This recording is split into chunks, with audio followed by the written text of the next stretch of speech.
हे बघा, तेज हवामुळं पिकांचं किती प्रमाणामध्ये नुकसान झालेलं आहे. हे तरी शासनाने जे तलाठी असतील त्या तलाठ्यांनी तत्काळ घटनास्थळी हजेरी लावून त्यांची चौकशी करावी आणि शेतकऱ्यांना जे पिकांचं नुकसान झालेलं आहे ते नुकसानांचं काहीतरी मोबदला द्यावं.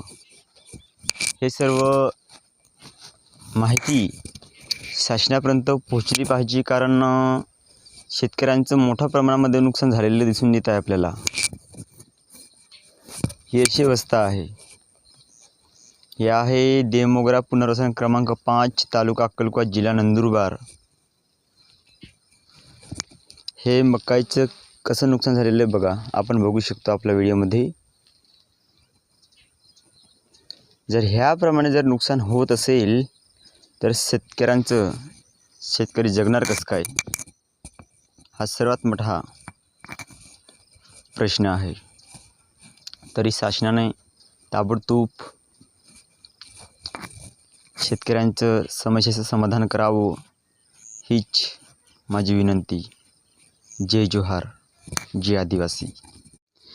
हे बघा,